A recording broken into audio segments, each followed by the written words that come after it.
নমস্কার, আমি রূপসী হালদার। আবারও চলে এসেছি একটি নতুন পর্ব নিয়ে। পড়ছি অবরুদ্ধ নিশীথ। লেখনে তুলেছেন তেজস্মিতা মুর্তজা। পর্ব 24। অন্তর্ধারণা পলাশের ছেলেরা এসেছে। সে দরজায় কান বাঁধল। বেশ লোক জমেছে। আজকাল তাদের বাড়িটা মানুষের আলোচনার বিষয় হয়ে দাঁড়িয়েছে কিনা। একটু কিছু হলেই মানুষ আগ্রহ নিয়ে এগিয়ে আসে। দুটো শ্বাস ফেলে গেট খুলল সে। হাতটা থরথর করে কাঁপছে। কি আশ্চর্য! অন্তু বুক ভরে দম নিল। জয়ের ক্লাবের ছেলেরা দাঁড়িয়ে আছে। কবিরকে অন্তু চেনে। সে চুপচাপ এক কোণে দাঁড়িয়ে কেমন করে যেন তাকিয়েছিল অন্তুর দিকে। অন্তু বেশ বিনয়ের সাথে বলল, কেন এসেছেন আপনারা? কিছু হয়েছে? জয় ভাইকে ডাকতে এসেছি, একটু ডেকে দেন। রাহাত বলল, তার অভিব্যক্তি একদম সরল বাস্তব। অন্তু নিজেকে যথাযথ শান্ত করে বলল, জি, বুঝতে পারছি না। জয় ভাইকে ডেকে দেন, কাজ আছে ক্লাবে। কতক্ষণ হইল ভেতরে ঢুকছে? বলেন আমরা আসছি। অন্তুদের আঙুলের ডগা লাফাচ্ছে, হাতের তালু ঘেমে উঠেছে, বুকের ভেতর ঢিপ ঢিপ করছে। সে মুঠো করে তার কামিজ চেপে ধরে বলল, মশকরা করার মতো মেজাজ নেই আপাতত আমার। আপনারা কি বলছেন বুঝতে পারছি না, অথবা এরকম কোনো ইঙ্গিত বুঝতে চাইছি না। রাহাত জয়কে ডাকতে ডাকতে ভেতরে এগিয়ে যেতেই বলল, এই যে ছোট আপু, আপনার সাথে আমাদের মশকরার সম্পর্ক নয়। জয় ভাই ঢোকার আগে বলেছিল একটু পর যেন ডাকি তাকে। ক্লাবে ঝামেলা হয়েছে, ওনাকে দরকার। একটু ডাকেন ওনাকে। চলে যাইতে বললে চলে যাচ্ছি, কিন্তু ওনাকে জানানো খুব দরকার। খবরটা জানিয়ে চলে যাব, কিন্তু তবুও ডাকেন একটু। ঘুমাচ্ছে নাকি? রাহাত পারফরমেন্স ভালো ছিল, সন্দেহের অবকাশ নেই তার অভিব্যক্তিতে। অন্তুর মাথায় যেন টকবগিয়ে আগুন জ্বলে উঠল। এতক্ষণে পাড়ার লোক ঘটনার বেশ আগ্রহ পেয়ে বসেছে। কেউ কেউ নিজের মাঝে আলোচনা শুরু করেছে, তো কেউ অপেক্ষা করছে আগামী দৃশ্য দেখবার। অন্তু অনেক কষ্টে সামলায় নিজেকে। তো আপনাদের ভাষ্যমতে আপনাদের জয় আমির বাড়ির ভেতরে থাকার কথা। রাহাত আর কথা বলল না, আত্মবিশ্বাসী গলায় ডাকা শুরু করলো, জয় ভাই, জয় ভাই, ঘুমাচ্ছেন নাকি? অন্তুর নাক শিউরে ওঠে। বাড়াবাড়ি করবেন না যেন। ধৈর্য একটা নির্দিষ্ট পরিমাণে বহন করি আমি। এখানে থেকে জুতো দিয়ে পিটিয়ে বের করব লোকে আপনাকে। নাটক না করে বেরিয়ে যান। অনুমতি ছাড়া ভেতরে ঢুকছেন কোন সাহসে? রাতের কানবেই পৌঁছালো না সেসব। তার মুখ চোখে আত্মবিশ্বাস ভর্তি, গম্ভীর্য এবং দৃঢ়তা। সে আবার ডাকে, জয় ভাই, ঘুমাই গেছেন নাকি জয় ভাই? অন্তুর মাথা ঝাঁকা দিতে লাগলো। সে জানে ভেতরে কেউ নেই, তবু বুকের ভেতর ধুকপুক আওয়াজ হচ্ছে। রাহাতের চোখে মুখে আত্মবিশ্বাস তাকে ভঙ্গুর করে তুলেছিল। সামনের আগ্রহী জনতার মুখ দিয়ে তাকিয়ে তার শরীরের কম্পন উঠে যাচ্ছিল। জয় বেরিয়ে এলো ভিতর থেকে। সবে ঘুম ভেঙেছে তার। আয় তুলল একটা। অন্তু দেখলো সেটা কৃত্রিম। জনগণ তা বুঝলো না কেবল। জয় ঘুম গলায় বলল, কি সমস্যা? এত ডাকাডাকি কিসে? অন্তু জমে গেল। তার মস্তিষ্ক এবং হৃৎপিণ্ড একত্রে কার্যক্ষমতা হারল। জয়ের পরনে শুধু একটা 3/4 প্যান্ট। সে প্যান্টের ওপর দিয়ে নিজের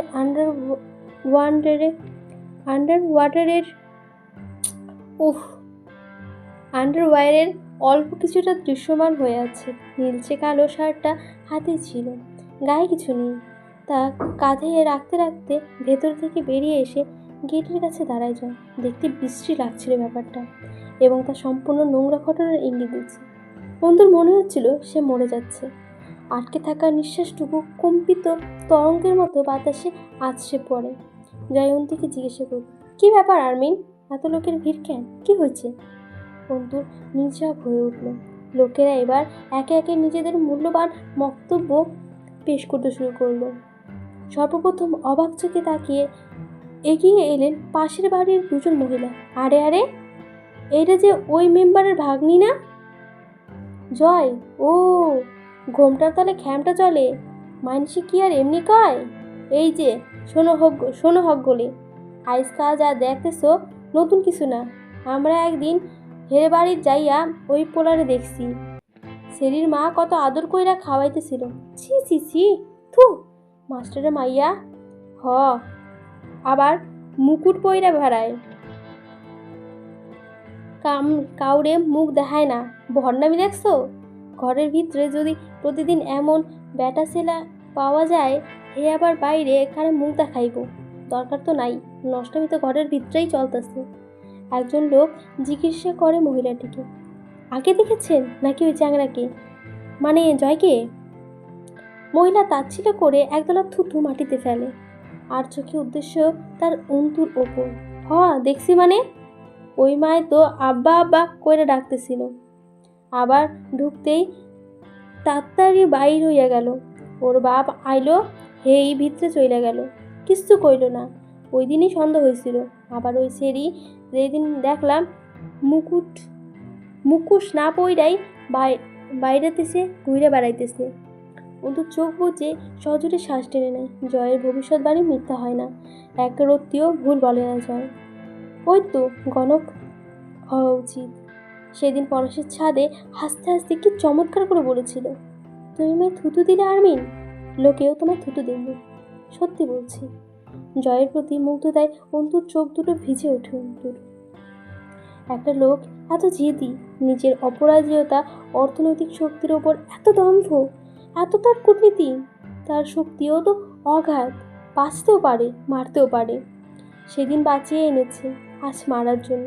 ঠোঁটের কিনারায় হাসি ঝলকায় অন্তুর। বহুবার সতর্ক করেছে জয় ওকে, অথচ খুব হালকাভাবে নিয়েছে সে। ভার্সিটিতে প্রতিবার জয়ের চোখে তাকিয়ে রুক্ষ কেঁপে উঠেছিল, পরে ভুলে যেত জয়ের নির্লিপ্ততা দেখে। অথচ জয় বলেছিল সে যে থাবা দিয়ে ধরবে না, পুকুরের ছ্যাঁচড়ামির মতো ধীরে সুস্থে নির্লজ্জতার সাথে ধরবে, ঝরঝর করে ঝরে পড়বে অন্তু।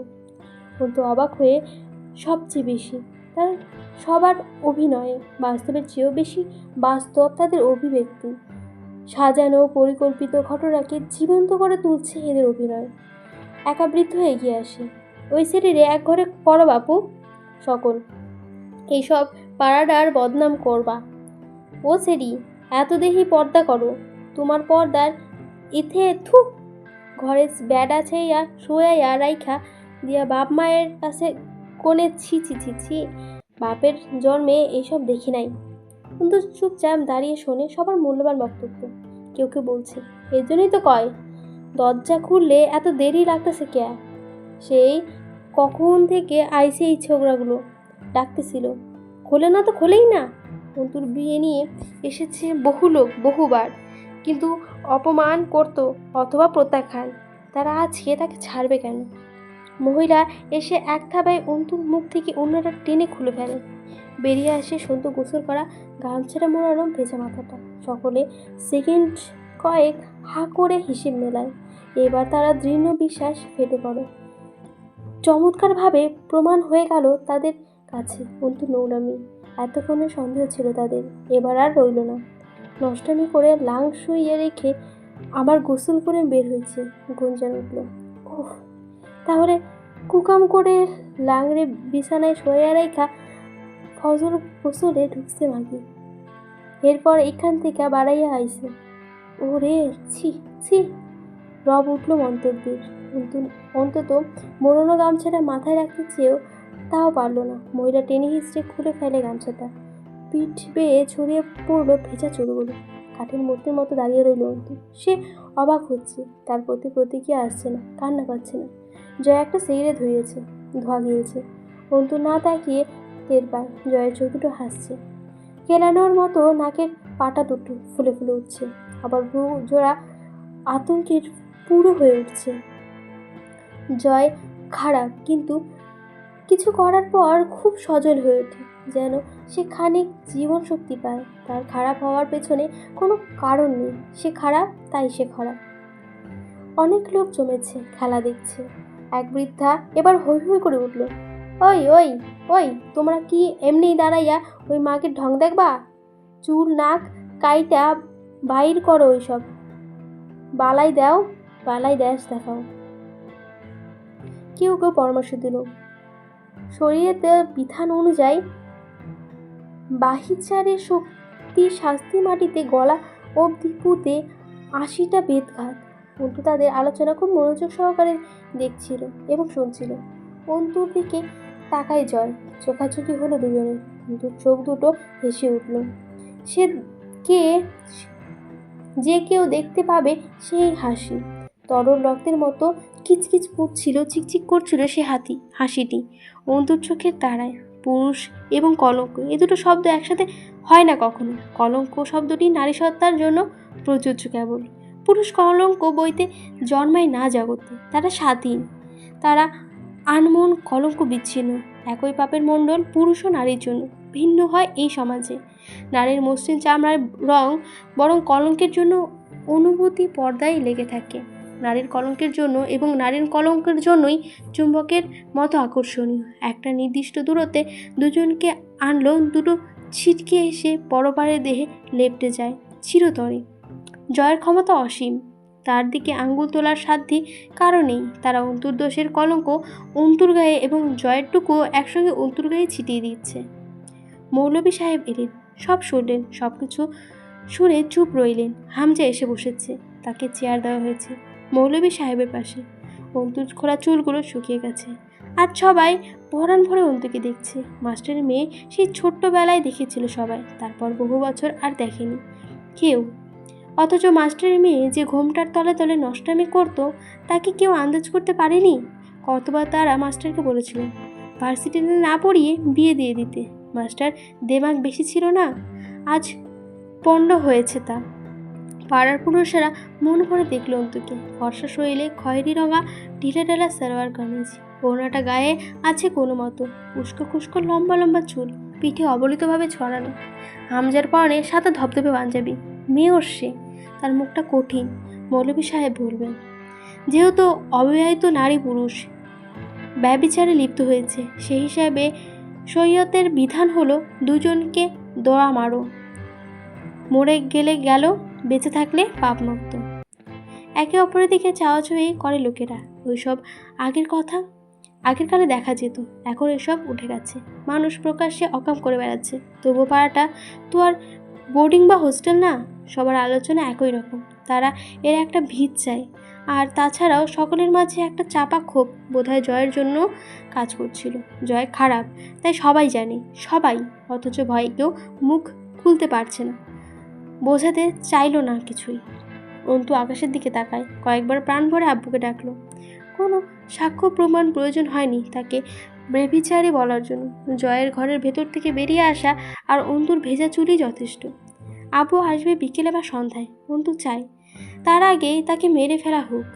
এতক্ষণে তার একটাও শব্দ শোনেনি কেউ, বা বলার সুযোগ দেয়নি। সে আরও বলতে চাইল না। কলঙ্ক এখন অপ্রমাণিত হলেও মুখে মুখে একটা দাগ এবং রটনা থেকে যাবে। সবচেয়ে ভালো হবে সে মরে গেলে। কিন্তু খুশি লাগছিল খুব। বেশ কিছুক্ষণ নির্ভরতা পুরো জনতার মাঝে, নীরবতা পুরো জনতার মাঝে। তা ভাঙল হামজা। মৌলভীকে বলল, আর কোনো বিকল্প নেই? আপনাদের ভাষ্যমতে যা হবার হয়ে গেছে, আর কোনো গ্রহণযোগ্য শাস্তি বা মীমাংসা যদি থাকে? কিছুক্ষণ চুপচাপ কাটলো। এরপর একজন বৃদ্ধ লোক এগিয়ে এসে হামজার দিকে তাকালো। বৃদ্ধদের সাথে সামাজিক কর্মের মাধ্যমে হামজার বেশ খাতির আছে। লোকটা হাইকোর্টের সাবেক উকিল। তিনি যেন রাগান্বিত স্বরে তাচ্ছিল্য করে চট করে বলে উঠল, আর কি করবে? যা ঘটনার বিবৃত রয়েছে বিয়ে দিয়ে বাড়ি নিয়ে যাবে। সকলে সপ্রতিভ হয়ে উঠল। এই পদ্ধতি তো চলমান এখন। দোহা মারার প্রচলন এবং কাল চলে গিয়েছে। এখন কেউ আকাম করলে ধরে বিয়ে দেওয়া হয়। হামজা নিজস্ব গম্ভীর্য বজায় রেখে অথচ চট করে বলে উঠল, ধরুন যদি দিয়ে দিই, আপনারা তা গ্রহণ করবেন, সম্মতি দেবেন? সিদ্ধান্ত আপনাদের হাতে। অন্তুর হৃদয় যন্ত্রণা লাফিয়ে উঠল। হামজার অতিরিক্ত চতুর, তা বলার অপেক্ষা রাখে না। সে এত চমৎকারভাবে নিজেকে উপস্থাপন করছে, মানুষ ততক্ষণে তাকে মহান ধরে নিয়েছে। বৃদ্ধ বলেন, বিয়ে দিতে চাও তুমি? আমার যদি আপত্তি না থাকে মেয়েকে জয়ের বউ করে ঘরে তুলতে।